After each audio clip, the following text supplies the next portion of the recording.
Ay, vamos, gracias, muchísimas gracias. Entonces, como dijimos, presenta la escritura a los personajes tal cual son. Y todas las familias que vemos dejan mucho que desear. Aunque abrazan la fe, siguen a Dios, por momentos son incondicionales, pero tienen sus altibajos. Son como ciclotímicos espiritualmente hablando. Dicho esto, tengo que mencionar que vimos el nacimiento de perdón, de Jacob y de Esaú. Y yo mencioné que eran mellizos. Si ustedes leyeron en la escritura la palabra gemelos, ¿no? ¿Se acuerdan? Una hermana también me preguntó, pero bueno, miren, yo les quiero mostrar algo acá que es cómo aparece en el... bueno, a ver. ¿Qué hace esto acá? Esto no tendría que estar acá. Bien. ¿Se ve bien ahí? ¿Pueden ver? ¿Se ve perfecto? ¿Se ve bien? Bueno, acá tienen el original. Yo les doy un consejo para siempre. Este no es un consejo momentáneo, para siempre. Cuando ustedes preparen una clase o preparen un sermón, una enseñanza, una reflexión, un devocional, por favor. Ante cualquier duda, vayan al original. El interlineal es sumamente importante para despejar cualquier duda. Si van al interlineal del Antiguo Testamento es al hebreo y el español. Y si van al Nuevo Testamento es en el griego. Entonces acá ustedes ven, ¿se puede ver o no se ve muy bien? ¿Se ve? No se ve muy bien, ¿no? ¿Por qué Se será? ve chiquitito. Sí, se ve Chiquito. chiquitito. Pero se puede ¿Por agrandar con qué la será? pantalla, el celular se puede agrandar para Puede poner, verlo. arriba pasó donde dice presentar, puede poner. Eh, Hagan captura de pantalla bueno. Donde dice presentar se va a ver en grande. y lo agrandan. No, con la captura después se pierde. Ay, ¿y quién la pausó? ¿Quién fue el que metió el dedo y la pausó? Yo, por supuesto. Bueno, gracias Gisela, muchísimas gracias. Ya estamos de vuelta grabando. Entonces, en el capítulo 26 hay un episodio que Pablo Hoff, el autor del libro, no le da mayor relevancia, pero a mí me gustó mucho y yo lo quiero compartir con ustedes porque tiene que ver con, primero con que eh, Isaac comete el mismo error que sus padres. Parece que algunos pecados son hereditarios porque vuelve a mentir respecto a su esposa hermana. ¿Se acuerdan lo que le pasó en el capítulo 12 a Abraham? Bueno, lo mismo hace Isaac. Él está en Gerar. Dios le dice que no descienda porque de la misma manera que le ocurrió a Abraham, hay hambre sobre la tierra, dice la escritura, un gran hambre sobre la tierra.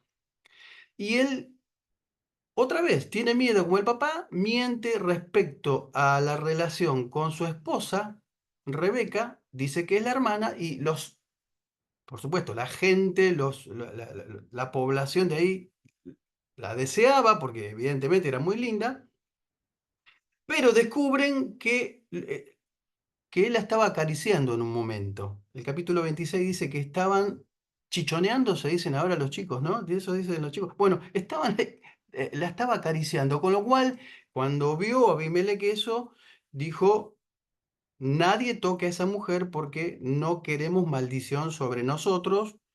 Y otra vez, se repite la misma historia, pero acto seguido, y acá viene lo más importante del capítulo 26, es la contienda sobre los pozos y sobre el derecho del agua. Ustedes saben que, sobre todo en esa época y en ese tiempo, el agua era igual que ahora, no hay tanta diferencia. Saben que es un recurso no renovable, que es muy importante y sobre todo, ¿qué es más importante, el agua o el petróleo, por ejemplo? Para decir, en cuestiones, en términos de valor, petróleo es caro, es muy caro, es energía. pero el agua es sumamente importante para la vida humana, para todo, para los animales, para todo. Y entonces comienza un periodo donde Dios lo bendice muchísimo a Isaac, muchísimo, lo prospera muchísimo. Dice que a un 100 por 1, lo que siembra cosecha, siembra y cosecha. Y Dios lo bendice de una manera, pero fenomenal. Y comienzan a tenerle envidia. La gente de ese lugar lo envidia y le piden que se vaya, porque los está opacando. No soportan que él prospere tanto. Estoy en el capítulo 26 de Génesis. Y el Señor se le apareció a Isaac y le dijo, no desciendas a Egipto, sino haz lo que yo te digo, vive aquí como extranjero en esta tierra, y yo estaré contigo y te bendeciré. Y eso es lo que ocurre. Sigue. Dice, los siervos de Isaac también cavaron en el valle de Gerar y descubrieron un pozo de agua fresca. Pero después los pastores de Gerar llegaron y reclamaron el manantial. No era un pozo normal, había un manantial. Debajo de la tierra había un manantial. Esta es nuestra agua, dijeron ellos, y discutieron sobre el pozo con los pastores de Isaac. Por eso llamó Isaac aquel pozo Esek, que significa disputa. Escuchen, por favor, esto es sumamente importante. ¿Saben cuántos pozos? ¿Cuántos pozos? En realidad eran pozos que había hecho Abraham también y que lo habían tapado los filisteos.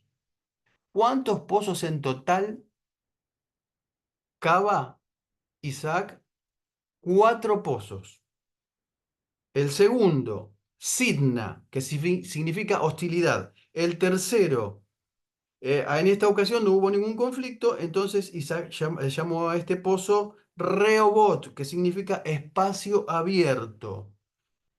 Y el cuarto lo hace con una declaración.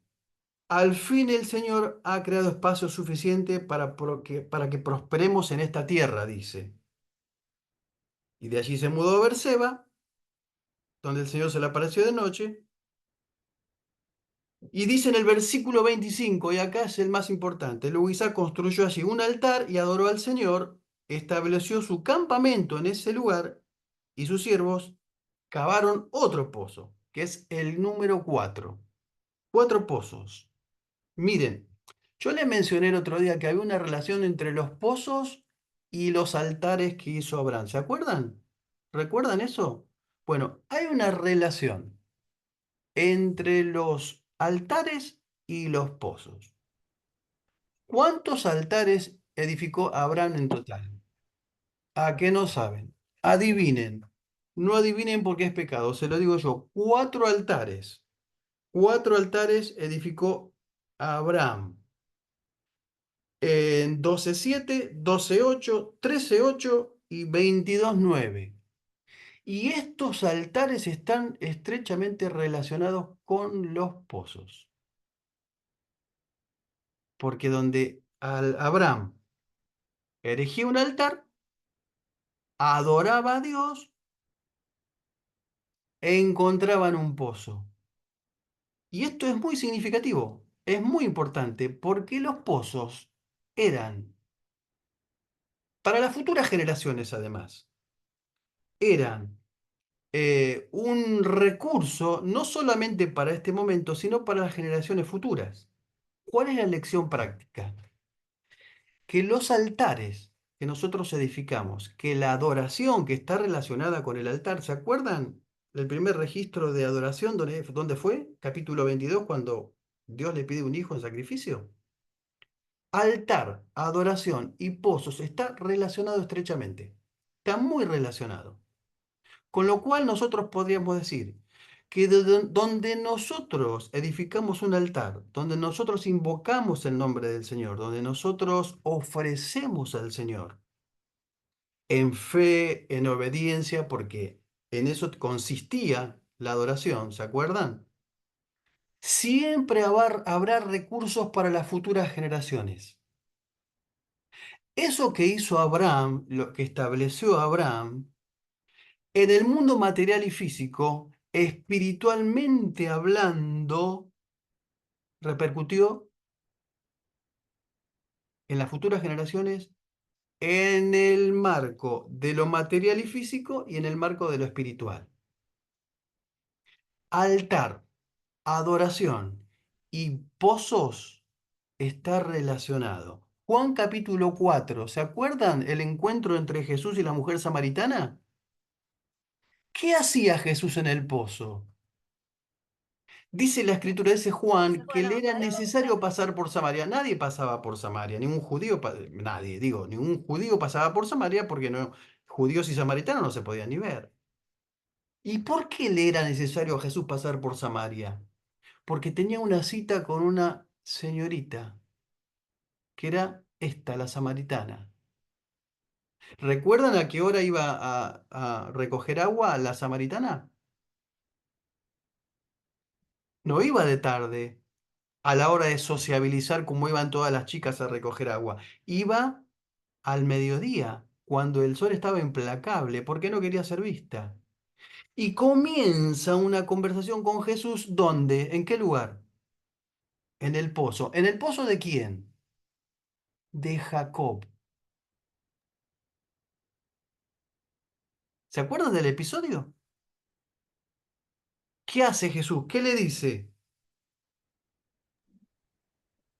¿Qué le dice Jesús? Dame un poco de beber, dame un poco de agua para beber. Él estaba solo, los discípulos habían ido en busca de comida y la mujer se sorprendió. ¿Por qué se sorprendió? Porque judíos y samaritanos no se hablaban, no se trataban. Entonces le dijo, usted es judío y yo soy una mujer samaritana. ¿Por qué me pide agua para beber? Y Jesús, ¿qué le contesta? Si tan solo supieras el regalo que Dios tiene para ti, ¿y con quién estás hablando? Tú me pedirías agua a mí y yo te daría agua viva. ¿Y qué le dice la samaritana? Pero Señor, usted no tiene ni una soga ni un balde para recoger el agua. Y este pozo es muy profundo. ¿De dónde va a sacar agua viva? Además, ¿se cree usted superior a nuestro antepasado Jacob, quien nos dio este pozo? ¿Cómo puede usted ofrecer mejor agua que la que disfrutaron él, sus hijos y sus animales? Y después la conversación torna otro clima, porque él le dice que no es el esposo que tiene, el hombre que tiene, no es el esposo, porque ya había tenido 5 maridos.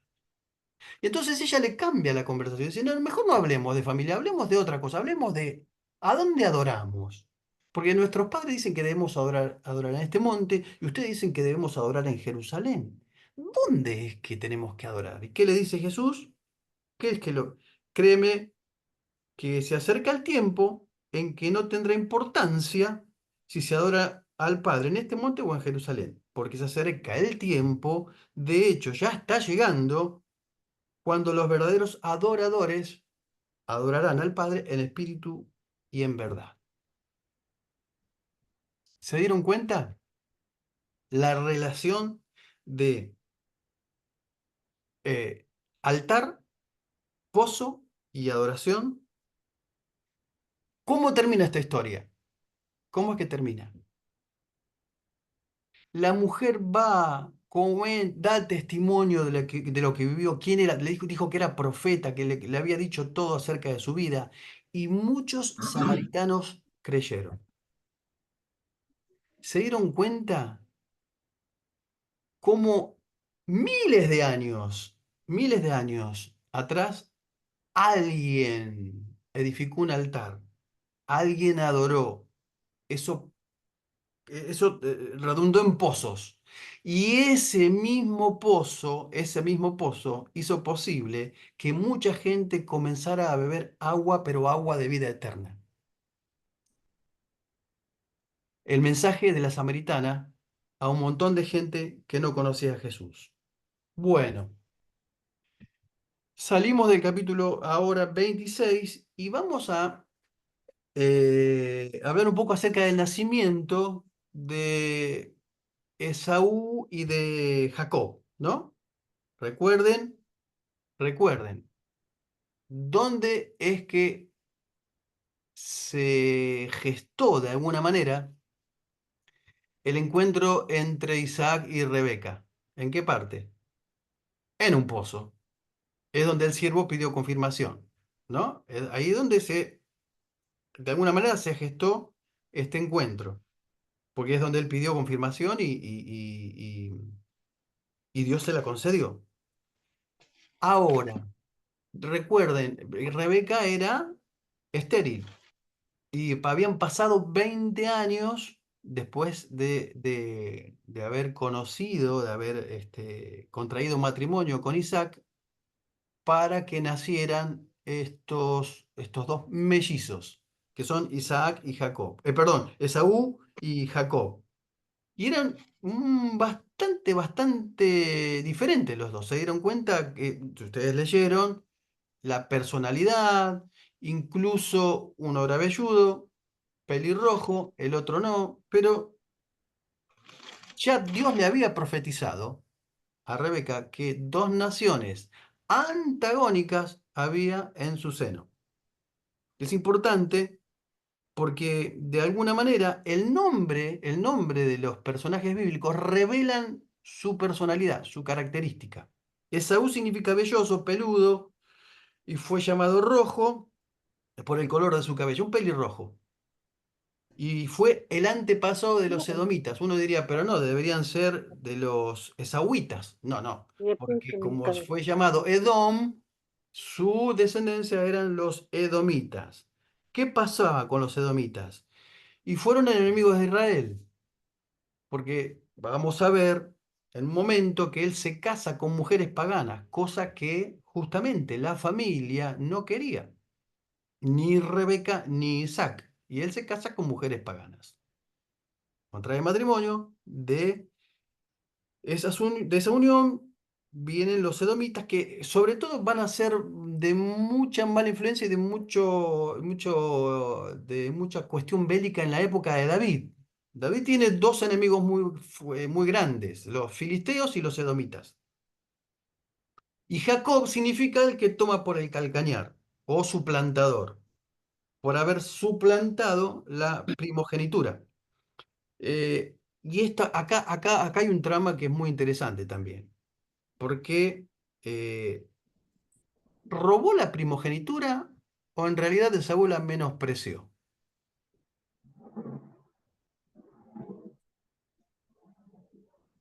That's the question. Ambas. Bueno, Esaú se convirtió en un hábil cazador, era aventurero, impulsivo, y estas dos personalidades son muy definidas, muy marcadas. Uno es impulsivo y el otro es reflexivo. Y créanme, esto es de manual, siempre es así.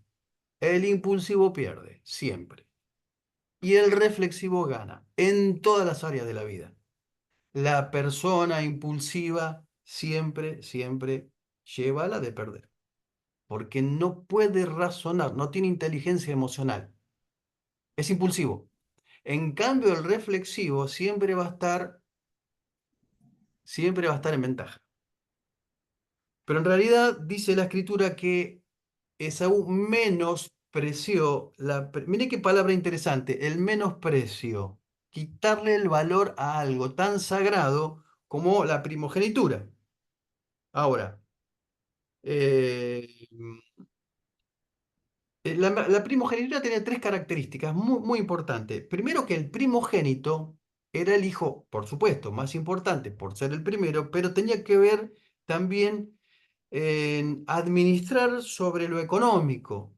Una vez que el padre le daba la bendición, porque no constaba solamente con haber nacido primero, sino que además tenía que confirmarse con la bendición del padre.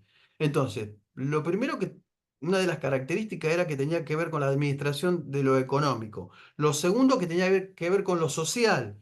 Si había una guerra, si había que votar en una asamblea, quién votaba a favor de la familia, era el primogénito. Y lo tercero y lo más importante era la relevancia espiritual. Y cumplía como una función de sacerdote también.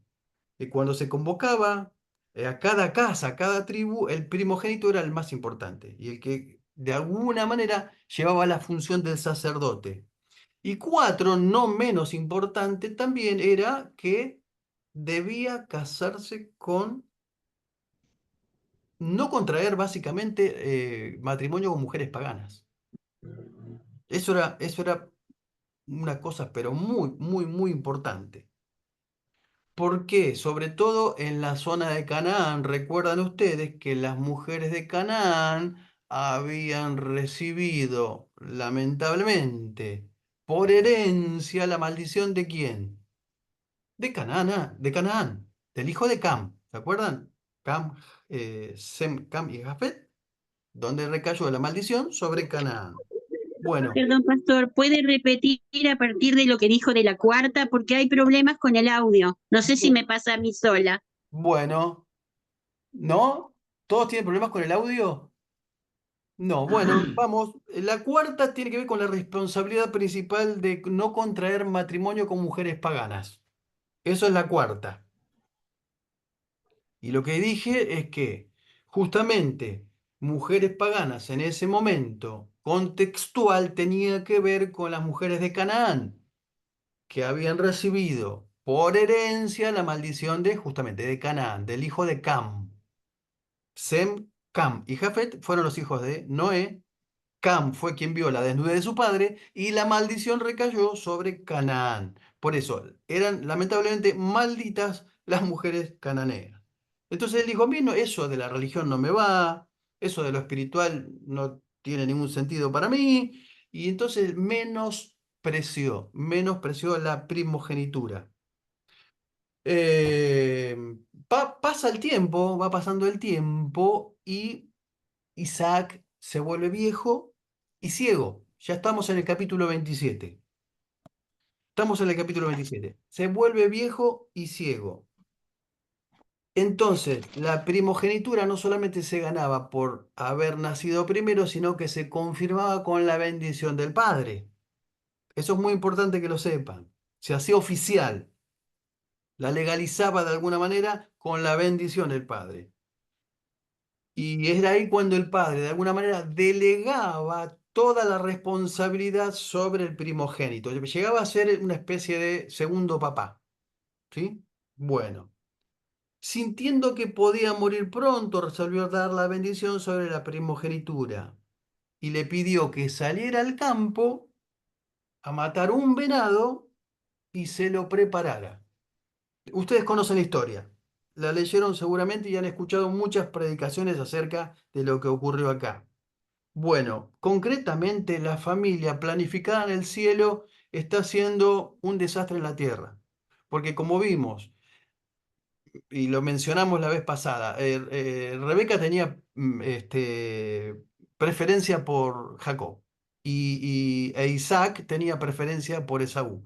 Y cualquier matrimonio sabe que no se puede tener preferencia por los hijos.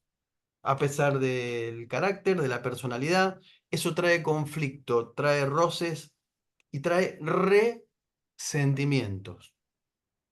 Miren qué palabra interesante, resentimientos. Entonces, cuando el padre le pide a Esaú que vaya a la casa y le prepare le prepare una comida, ¿qué es lo que ocurre? La madre como que escucha, ¿no? Justo pasaba por ahí. ¿Se acuerdan a quién le pasó eso también? En la tienda, cuando Abraham A Sara. hablaba con los A ángeles. Sara. ¿Vieron que se vuelven a repetir algunas historias? Es como que no, como que ella pasaba por ahí justo y captó la conversación, como si nada, ¿no? A esto hay que decir que ya él vendió la primogenitura. Recuerden que la vendió por un plato de lentejas. Porque como Jacob era más doméstico, una persona más doméstica, seguía las recetas de la mamá. El tipo tal vez practicaba para chef, no lo sabemos, pero era como más hogareño, no era de cazar, no era aventurero, era un tipo más sociable pero en el hogar. Y entonces le vendió la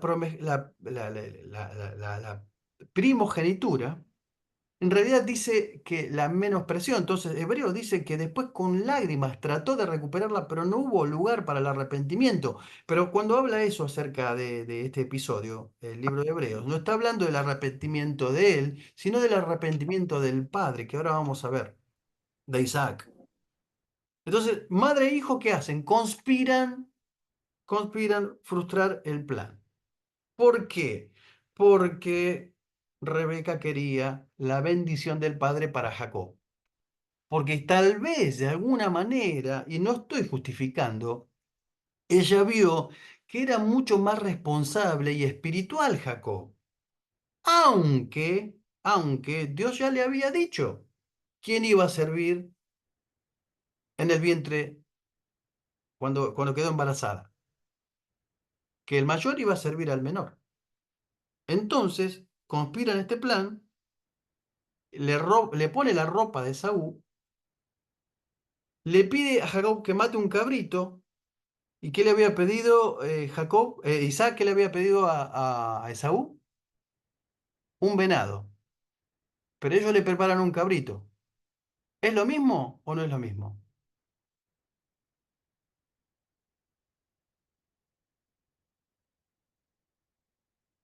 Y cuando se presentan y le llevan la comida, sospecha Isaac, sospecha. Dice, la voz es la voz de Jacob, pero la piel y el olor es, las manos, es la de Esaú. Come y pronuncia la bendición sobre Jacob y le da poder sobre su hermano. Ahora, esta no es la bendición más importante.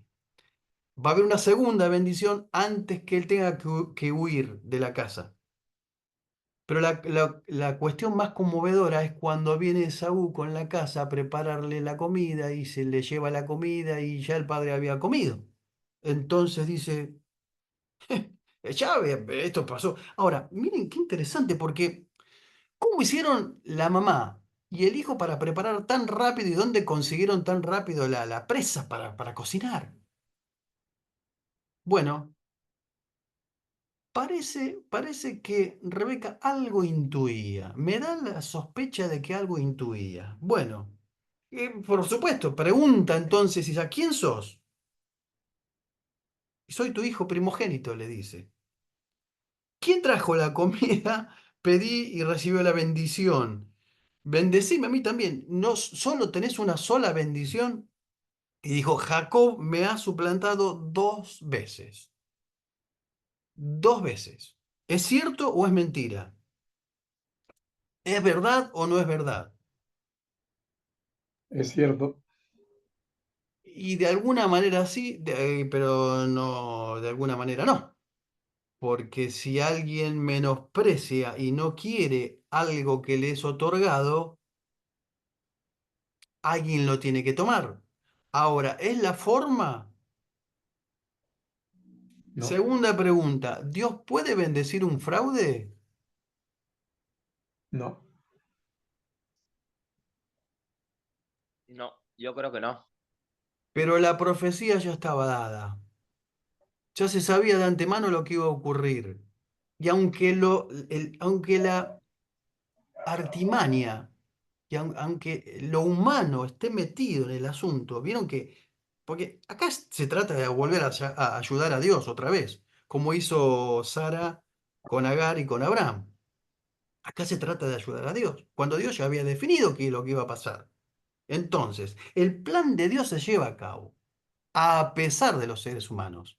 Y eso es una enseñanza muy importante para nosotros, que a pesar de que el factor humano esté ahí, que siempre es falible, que siempre falla, que siempre está contaminado, el plan de Dios se sigue, se lleva a cabo, a pesar, a pesar muchas veces de nosotros. Bueno, en realidad acá no está diciendo Esaú, yo en realidad le cedí la primogenitura. No dijo que la menospreció, la reclama, pero ya la había entregado. En realidad, cuando hay pelea entre hermanos, nunca se cuenta la historia como es. y es lo que él dijo. Es lo que él hizo en realidad. Él no contó la historia como realmente era. Él no dijo, yo la menosprecié, yo no la quise, no soy espiritual, no quiero saber nada con esto, pero a la hora de la bendición la quería. Dice, Romanos 9 dice, amé a Jacob más que a Esaú, aborrecía a Esaú. En realidad no está diciendo a las personas, no se está refiriendo Romanos, Pablo en Romanos a las personas, sino que se está refiriendo a las descendencias, ¿sí? A las naciones. Y Hebreos 12 manifiesta más claramente el carácter de Esaú. Dice que no haya ningún fornicario u hombre profano. Profano significa carente de espiritualidad, como Esaú, que por un plato de comida vendió su primogenitura. Noten por un momento que si nosotros pensamos que por un momento de debilidad, solamente un momento de debilidad, porque pueden ser minutos, podemos perder mucho. Medio morrón. Fíjense eh, Huevo. lo finito y lo débil que podemos llegar a ser, lo vulnerable, sobre todo si no pensamos en las consecuencias. Y a veces son minutos, Y a medio veces marrón. son, es un breve Joder, tiempo que hace posible que nosotros podamos hipotecar el futuro. Medio morrón, medio kilo de papa, no, 1,5 kilos, papá. un kilo y medio de Eh, papa. por favor, Guillermo. sí, me da hambre porque ya es hora de, ¿no?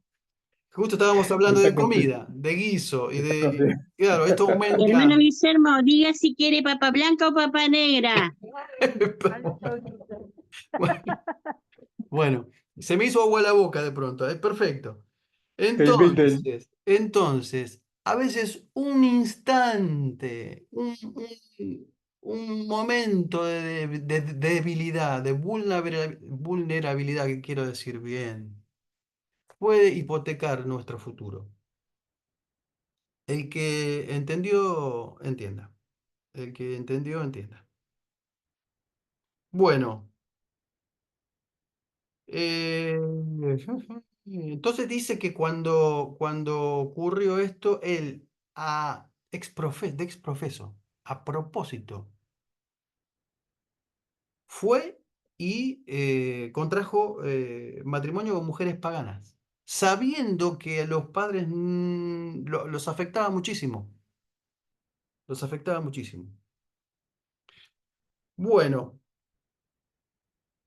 hay algo que lo tiene y lo mantiene con vida a Esaú, a pesar de todo lo que vivió, y es un juramento que hace. Miren cómo termina una relación de hermanos.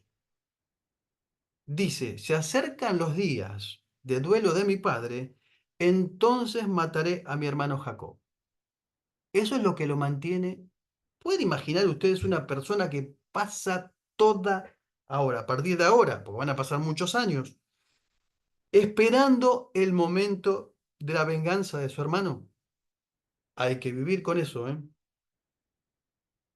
Bueno, cuando Rebeca se entera de la amenaza de su hermano, dice, este chico no puede estar más entre nosotros, entonces decide enviarlo a la casa de su hermano Labán. ¿Se acuerdan? Labán era la esposa, el hermano de Rebeca, y se va a trasladar a un lugar que nosotros ya conocemos. ¿Se acuerdan? Harán.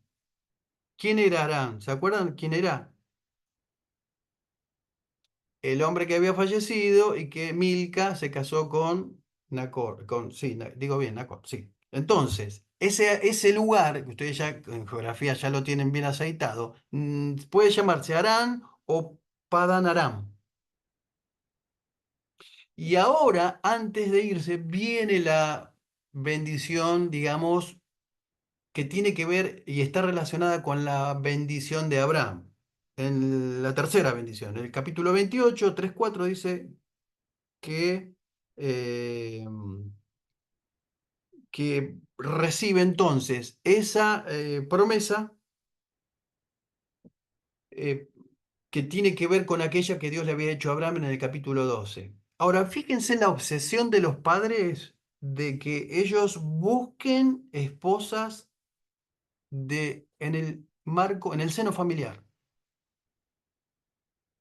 Por eso lo envían a Mesopotamia, en el capítulo 28. Y en el ir, un poco motivado por el miedo de su hermano, ¿no? Y también en busca de una mujer para formar una familia. Yo creo más que lo primero que lo segundo, porque si no, no se hubiera ido de la casa. En el camino, Dios le concede un maravilloso sueño.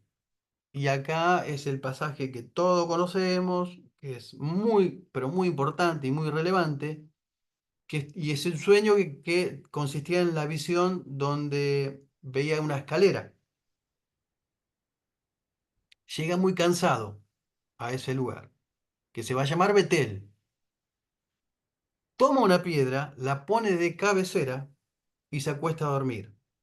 Acá hay una enseñanza muy linda, muy profunda. Porque siempre que nosotros nos recostemos en la piedra o en la roca que es Cristo, siempre vamos a tener oportunidad de ver cielos abiertos.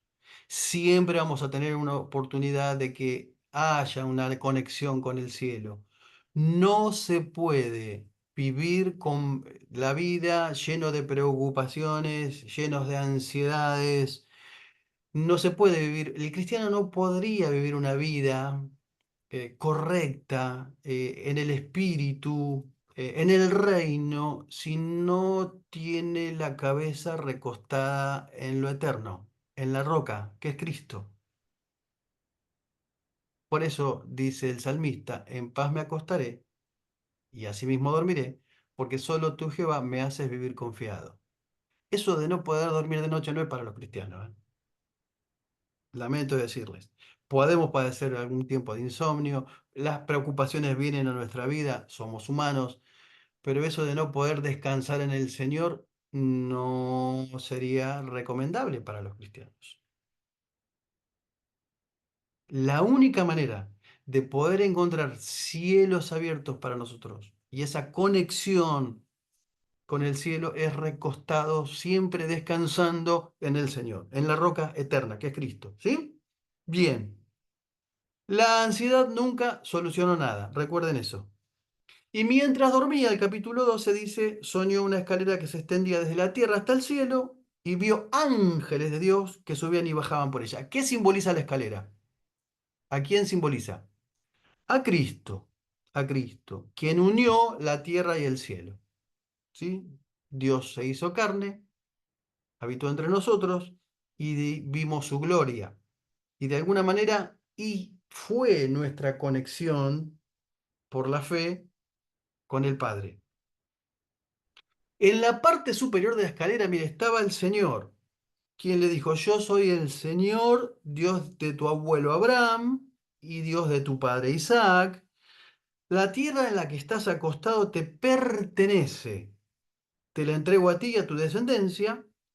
Tus descendientes serán tan numerosos como el polvo de la tierra. Una vez más, la confirmación de Abraham y de Isaac ahora en Jacob. Además, yo estoy contigo, le dice el Señor. Te protegeré y donde quiera que vayas llegará el día en que te traeré de regreso a esta tierra. No te dejaré hasta que haya terminado de darte todo lo que te he prometido. Tremenda, tremenda promesa, tremenda promesa. Escuchen, a un suplantador, ¿eh? No era una persona perfecta. A un mañoso, a un mentiroso, podríamos decir también. ¿Vieron que la escritura no presenta hombres perfectos, sino que presenta a un Dios perfecto trabajando en el corazón humano? Entonces Jacob se despertó del sueño y dijo, sí, con un temor, ciertamente el Señor está en este lugar. Y yo ni me di cuenta, pero también tuvo temor y dijo, qué temible es este lugar. No es más ni menos que casa de Dios, la misma puerta del cielo. Y acá viene algo sumamente importante.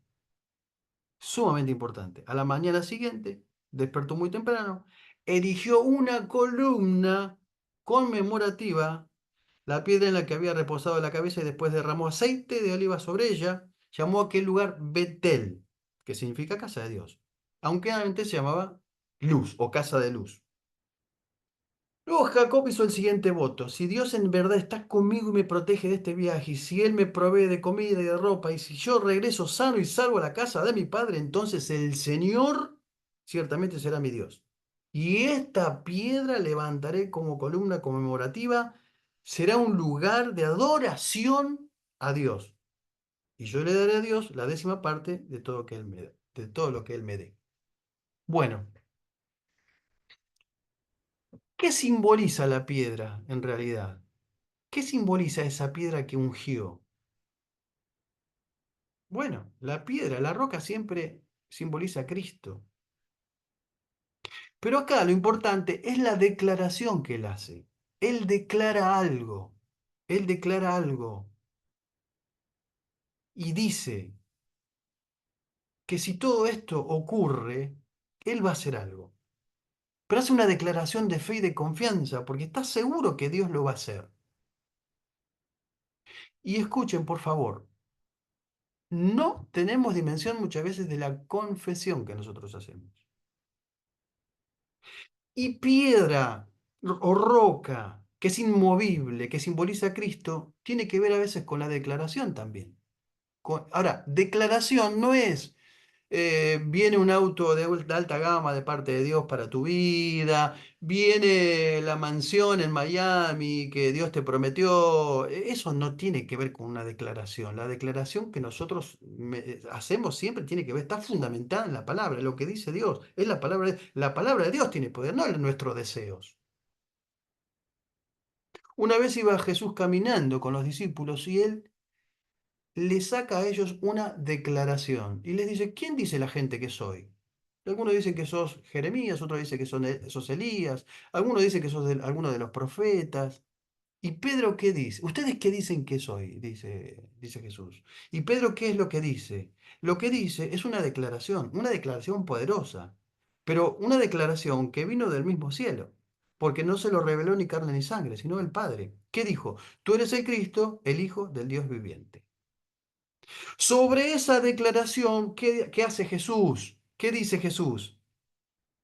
Bienaventurado Simón, hijo de Jonás, porque no te lo declaró ni carne ni sangre, y sobre esta roca edificaré mi iglesia.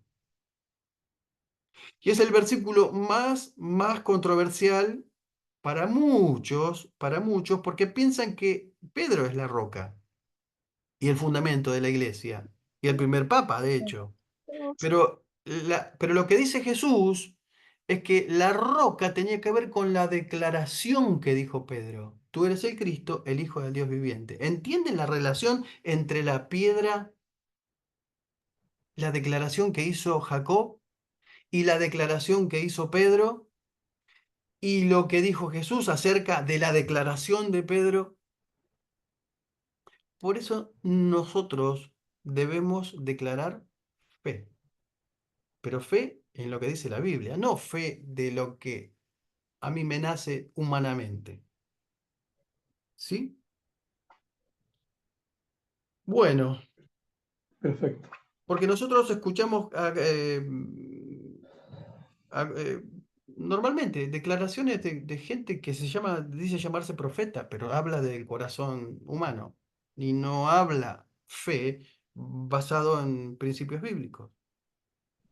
Uno debería decir: fui joven, he envejecido y no he visto justo desamparado, ni su simiente que mendigue pan. Por ejemplo, esa es una declaración de confianza. Uno podría decir: aunque la higuera no florezca, ni en las vides haya frutos, aunque falte el producto del olivo, y los labrados no den mantenimiento, y las ovejas sean quitadas de la majada, y no haya vacas en los corrales, con todo, y acá está la declaración y el énfasis: con todo, me alegraré en Jehová y me gozaré en el Dios de mi salvación. ¿No es una roca sólida? ¿No es algo poderoso? Claro, porque es la palabra de Dios. Y es Dios Sí. respaldando su palabra, no el deseo del corazón de una persona. Bueno, tiene que llegar tiene que llegar Jacob a la casa de Labán porque se tiene que casar, porque él va en busca de una mujer, pero en realidad va porque tiene un julepe bárbaro, un miedo bárbaro, porque el hermano juró venganza. Y en el capítulo 29 vemos ahí un encuentro bastante romanticón. A las chicas les gusta esto. A las mujeres les gusta este episodio porque es bastante romántico. 20 años va a pasar de esto. O sea, él va a estar en la casa de Labán 20 años. 14 años luchando por su sueño, que es su esposa. ¿Mm? En realidad son 7, pero que le meten la trampa y son 14. Conocen la historia, ¿sí? Y él no tiene problemas en pagar 14 años, pues dice que le parecieron como digas. Miren lo que es el amor, ¿no? ¿Se acuerdan del enamoramiento? ¿Se acuerdan cuando hablamos del enamoramiento? Bueno, hacemos cualquier cosa cuando estamos enamorados. Cada cosa hacemos. Pero bueno, hay que trabajar 14 años por una mujer, ¿eh? ¿Cuánto dicen amén los hombres ahí? Bueno. Mm. Siguió luego Jacob su camino y fue a la tierra de los orientales. Se fue para el oriente, o sea, está volviendo, ¿sí? Recuerden, Padán, Aram o Aram. Y vio qué cosa, un pozo. Parece que en los pozos están todas las situaciones que después terminan en matrimonio, ¿no? Menos la de Jesús y la mujer samaritana. Y aquí 3 rebaños de ovejas que yacían cerca de él porque en aquel pozo abrevaban los ganados y había una gran piedra sobre la boca del pozo. Otra vez, piedra y pozo. Y juntaban allí, dice la escritura en el versículo 3, todos los rebaños y revolvían la piedra de la boca del pozo y abrevaban las ovejas y volvían la piedra sobre el pozo, a su lugar. Y dijo Jacob, hermanos míos, ¿de dónde son? Ellos dijeron, de Harán somos. Bueno, vamos bien, dijo él entonces. ¿Conocen a Labán, hijo de Nacor? Y ellos dijeron, sí, le conocemos. Él dijo, está bien, bueno. Y en ese momento, en ese preciso momento, aparece Raquel, que dice la escritura que era pastora. Miren, recién le habían dado la credencial a Raquel. Porque es la primera vez que aparece una pastora, ¿no? Y aparece para brevar las ovejas, ¿no? Bueno, mientras él aún hablaba, entonces aparece Raquel con el rebaño de su padre. Y sucedió que cuando Jacob vio a Raquel, hija de Labán, hermano de su madre, y las ovejas de Labán, hermano de su madre, se acercó Jacob y removió la piedra de la boca del pozo y abrevó el rebaño de Labán, hermano. Bueno, y Jacob besó a Raquel y alzó su voz y lloró.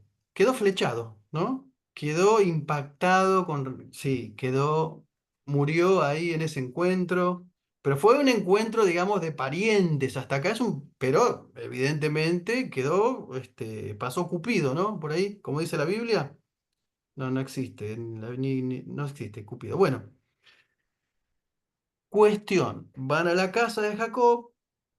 Perdón, van a la casa de Labán, dijo que era hermano de su padre, y ella corrió, dio las nuevas a su padre, así que oyó Labán las nuevas de Jacob, hijo de su hermana, corrió a recibirlo, lo abrazó, lo besó, lo trajo a su casa, y le contó a Labán todas las cosas. Y Labán dijo, ciertamente, hueso de mis huesos eres, carne mía. Y estuvo con él durante un mes. Ahora, pasa el tiempo, ¿no? Y Labán le dice, bueno, no vas a estar acá trabajando de gusto, de balde. Decime cuál es tu salario. Porque por más que seamos parientes, tenés que cobrar un sueldo.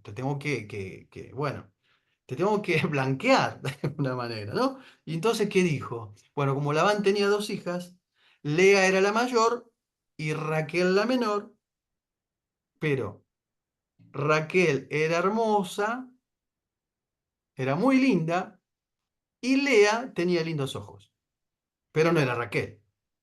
Simplemente tenía lindos ojos, ¿ok? Entonces, bueno. Y Jacob amó a Raquel, dice, y le dijo que le serviría 7 años por Raquel. Y Labán dijo, bueno, mejor que te la dé a vos, que sos pariente, y no a otro. ¿No? Como diciendo, sí, me saco un peso de encima, ¿no? Como diciendo, sí. Entonces, sirvió por Raquel 7 años. Ustedes conocen la historia ya, ¿no? Bueno, cuando llega el momento de entregarle a la esposa, ¿qué es lo que ocurre? Le dice, dame mi mujer, mi tiempo se cumplió. Entonces Labán arma una festichola y hay un gran banquete. ¿Y qué es lo que ocurre? A la noche, en vez de darle a Raquel, ¿a quién le da? A Lea. Claro. Y dio Labán a su sierva Silpa y a su hija Lea por criada. Así, o sea que Jacob va a contraer 2 esposas y además va a tener hijos con 2 criadas, con Silpa y con Bila. Bueno, cuando descubre Jacob que le metieron la hija, no el perro, la hija, que no era la que él quería, sino que era Lea, dice, bueno, ¿por qué me hiciste esto? Y acá dice, la costumbre acá, en estos lugares, la costumbre es que la mayor va primero que la menor. Así que si querés la otra, vas a tener que trabajar 7 años más. Y bueno, realmente amaba a esa mujer, realmente le gustaba, porque si no, imagínense ustedes. Bueno. Comienza acá toda una historia tormentosa, que no, uno lo tiene que analizar bien, porque la Biblia a veces no dice todo, pero acá hay mucho sufrimiento de parte de las mujeres, hay mucha rivalidad, mucho roce, otra vez, mucho resentimiento, ¿no? Ahora, Pastor, sí, también acá terminó siendo burlado quien había burlado. a eso vamos, a eso vamos, a eso vamos, sí. Ah, Sí, porque la ley de la siembra y de la cosecha se cumple. Pero ahora quiero, sí. Cuando lleguemos a José, nos vamos a dar cuenta de la factura que tiene que pagar Jacob. Es una factura muy, muy, muy grande, muy pesada. Lamentablemente, lamentablemente. Entonces, empiezan a tener rivalidad entre las mujeres. Entonces, la mayor, Lea. La menor es Raquel. Él ama a Raquel, pero bueno, le viene Lea. Y esto es un poco lo que hablábamos el otro día también. Cuando uno se casa con una persona, pero en realidad después se da cuenta que es otra persona. ¿O no les pasó? No estoy hablando de arrepentirse. Uno sigue amando a la persona, hizo un compromiso, un pacto para toda la vida. Pero no, en la época de enamoramiento tiene eso. Uno se enamora de una persona que después termina siendo otra. Vamos creciendo juntos, vamos aprendiendo juntos. El amor va creciendo y lo que nos sostiene es ese compromiso, ese pacto que hicimos delante del Señor. ¿Sí? No tiene que ver con los sentimientos, no tiene que ver con las emociones, tiene que ver con lo que comprometimos delante de Dios. Y bueno, Mauricio, él entonces tiene que contraer casamiento con estas 2 mujeres, pero además las siervas con las cuales va a tener hijos, roces, celos, resentimientos. Esta práctica no estaba prohibida, sino hasta Levítico 18. En Levítico 18, ahí la ley de Moisés prohíbe este tipo de prácticas. Hasta aquí eh, la gente podía, de hecho tenía varias esposas. Entonces, va a tener con Lea, que es la que él no quiere, y que de alguna manera es la que le adosan o endosan, de todas 6 de los hijos de las tribus de Israel. Nada más y nada, es decir, que la despreciada otra vez se cumple de alguna manera lo que pasaba con Agar. Aunque humanamente no la querían, la desplazaban, de la misma manera con Lea pasa lo mismo. Y Dios va a utilizar a esa chica, a esa mujer que no es querida, para que de ella vengan 6 de las tribus de Israel. Rubén, Simeón, Leví, Judá, ¿sí? Van a ser hijos de Lea. Con eso Lea tuvo los 4 primeros. Entonces, Rubén. Bueno, ustedes tienen la tablita en el libro y el significado. Vieron que cada nombre revela y refleja también lo que están viviendo esas mujeres en ese momento. Por eso le ponen a uno, por ejemplo, a Rubén, ved un hijo, a Simeón ha oído, a Leví juntado, a Judá alabanza. Son diferentes situaciones en la vida familiar de lo que están viviendo, en realidad de la tragedia que están viviendo, producto de amores no correspondidos también, ¿sí? Porque en realidad a quien amaba él era a Raquel, pero se dio así. Entonces con Lea tuvo los primeros 4 y en respuesta a esa, porque acá era como también una rivalidad así, tuviste 4 con ella, ahora vas a ver, ahora vas a tener con mi criada, dice Raquel, por ejemplo. Entonces le llevaba 4 goles, 4 hijos. Raquel entonces con Bila, con la sierva, tuvieron 2, que son Dan y Neftalí. Ah, dijo la otra, así que vos, bueno, ahora vas a tener con Lea, que tuviera con Silpa, con la criada, con la otra criada, con la de Lea, y otros 2, que son Gad y Aser. Y después otra con Lea, tuvo otros 2, Isaacar y Zabulón. Es decir, era como una competencia permanentemente a ver quién tenía más y mejores hijos, pero al final, como Raquel era estéril también, al final pudo tener hijos. Y los últimos 2 hijos que tuvo fueron José y Benjamín. Miren, de alguna manera, por decirlo de alguna manera, el sentido del humor de Dios, que cerró una matriz durante un tiempo, la de Raquel. Se pelearon,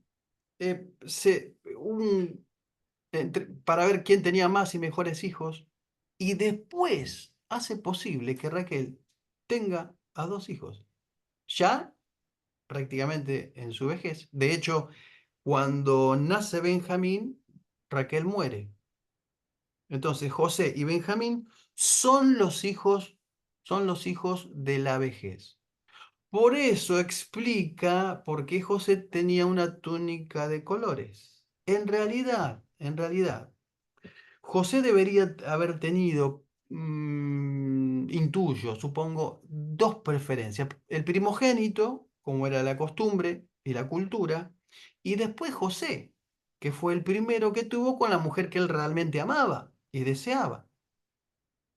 Y ni hablar con Benjamín. Después vieron que los últimos, cuando una persona es mayor y tiene el último hijo que es muy chiquito y hay mucha diferencia entre los otros, vieron que es como, es medio papá y abuelo también, ¿no? Bueno, no sé, yo no sé porque, le pregunto a ustedes, pues yo no tengo no soy abuelo. Bien. Resulta que la casa de Labán era sumamente prosperada, muy prosperada, a causa de Jacob, porque Dios le prometió bendición, una bendición en lo económico, pero también en lo espiritual. Y él cuando decide irse, cuando decide volver a Canaán, el suegro le insiste para que se quede un tiempo más. Y él se queda entonces 6 años más, porque tiene la gallina de los huevos de oro ahí. ¿Cómo lo va a dejar ir? Imposible, si nunca había sido tan prosperado. Empezó a ser prosperado con Jacob y prometió pagarle como él quisiera. Bueno, poner el precio vos, le dice. Quédate, establecé lo que querés ganar y listo. Pero en realidad, Labán le cambió el salario 10 veces. El engañador engañado, ¿no? Como decíamos recién, el suplantador ahora es como suplantado o como engañado.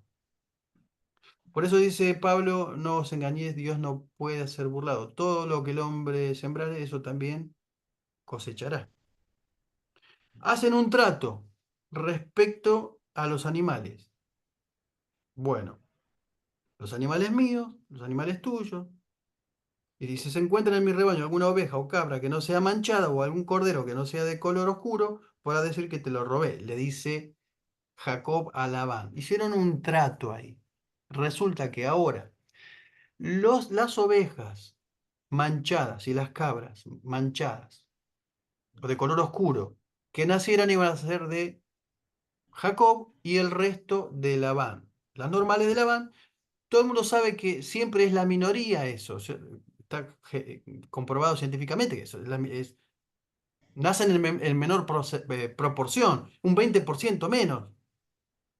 Eso lo descubrió Mendel, un científico por el 1900, por el genotipo de los animales y la incidencia, digamos, en los partos. Pues hizo una cosa extraña. Ustedes ven que pone varas de almendro, pensando que a lo mejor algunos dicen que era una cuestión cultural, era una práctica cultural que se hacían los antepasados, pero pues las ponía enfrente para que cuando parieran, bueno, cambiara y lo favoreciera.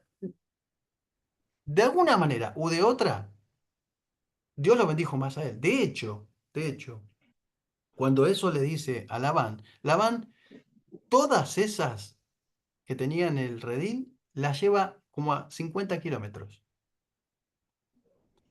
Con los hijos, las aparta y comienza de cero.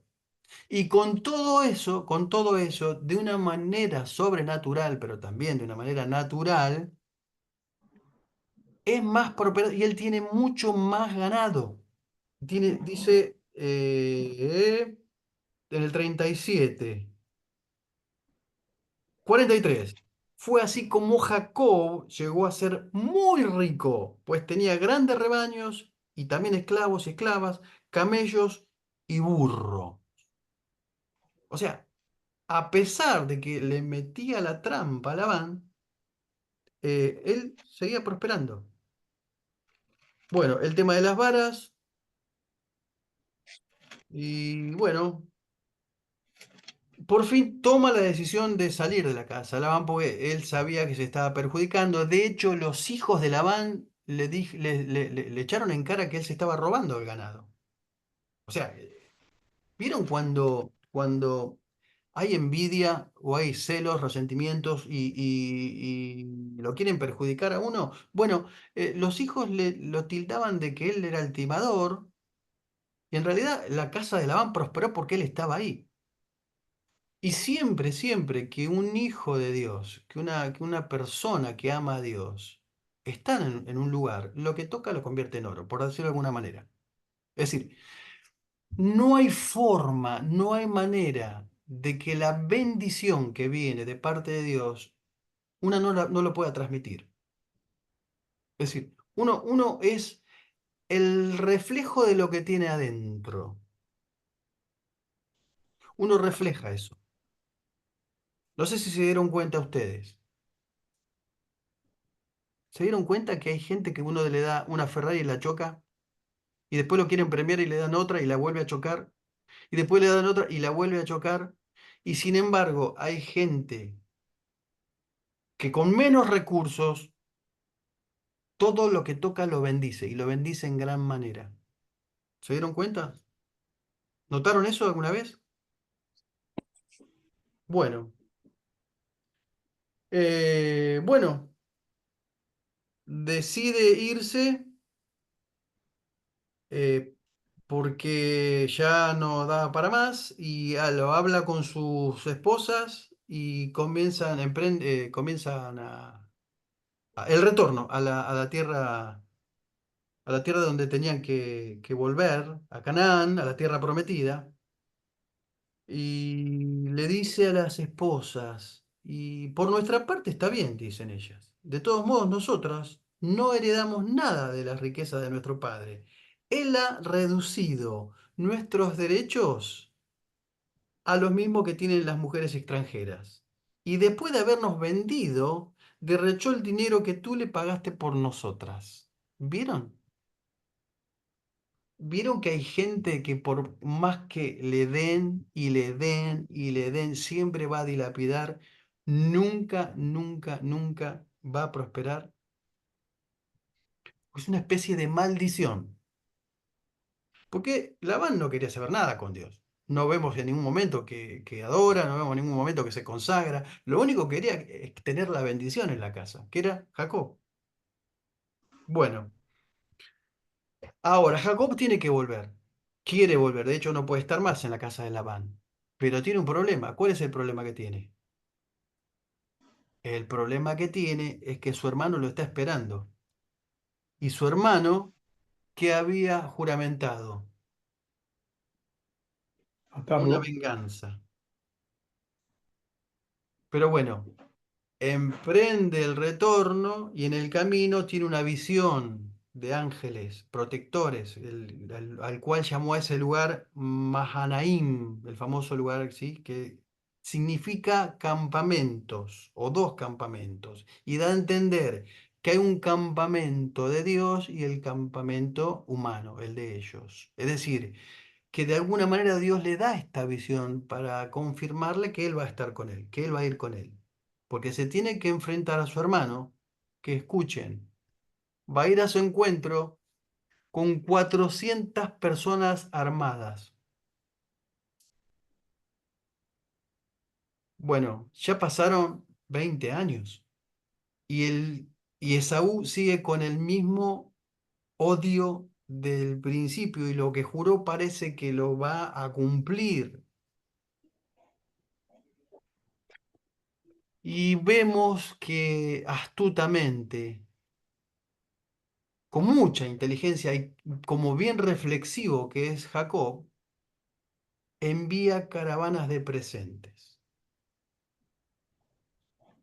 Muchos presentes, muchos dones, muchos regalos. Pero antes tiene un encuentro con el ángel del Señor, donde entabla una lucha, que la vamos a ver con detenimiento el próximo jueves. Bueno, el próximo jueves, ustedes lean por favor, de acá en más de este capítulo, que es el 31 hasta el 40. A Jacob lo vamos a tener hasta el capítulo casi 49 y 50. Él va a terminar todo Génesis, porque va a morir y va a querer que lo entierren donde le enterraron a Abraham, a Isaac, a Sara. Eh, Pero es muy apasionante lo que viene. El jueves que viene, recuerden, es nuestra última clase porque tenemos un receso de 2 semanas, porque no vamos a estar. Entonces, yo les voy a pedir un trabajo práctico para que ustedes lo hagan, que va a tener básicamente que ver con las preguntas del libro. Pero bueno, eso lo vamos a ver el próximo, se los voy a decir bien, bien concretamente el próximo jueves. Oren por favor, oren por nosotros, oren por favor por este viaje y no se hagan problemas si no les fue bien en el parcial. ¿Sí? Tranquilos, relajados. No se puede abandonar lo que Dios los llamó a hacer. Se puede decir que no. Lo que no se puede decir es no, Señor. Recuerden esto, por favor. ¿Sí? Los únicos que abandonan son los de Boca cuando van perdiendo. Nada, no voy a decir más nada, ¿eh? Con esto. Pero está comprobado, ¿eh? Está comprobado. Yo no estoy inventando nada. Científicamente. Bueno, bueno, Pastor Ricardo, ¿sería tan amable, por favor, de despedirnos en oración?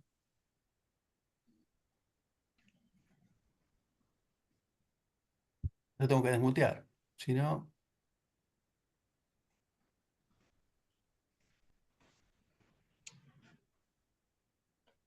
¿no te puedo desmutear?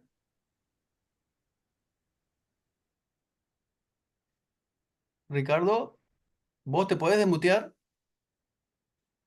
Bien, por favor. Ahí está. Oramos. Sí, por favor. Gracias, Señor Jesús, por la bendición que tú nos has dado de poder estar en esta clase. recordar las historias, Señor, de hombres y mujeres que marcaron nuestra vida. Gracias por la vida del profesor Rubén, que tú bendigas su vida y le colgue grandes bendiciones. Te pedimos que tú nos ayudes a poder seguir creciendo en tu palabra y a perseverar en la fe, cada día más y más. Gracias, Señor, por tu amor y tu misericordia y darnos un buen descanso. En el nombre de Jesús, amén y amén. Amén, Gracias, Señor. amén, amén. Gracias, Pastor Ricardo. Muchísimas gracias. Bendiciones. Dios le bendiga. Bendiciones. Bendiciones. Saludos a la pastora. Bendiciones, buenas noches. Bendiciones. Bendiciones.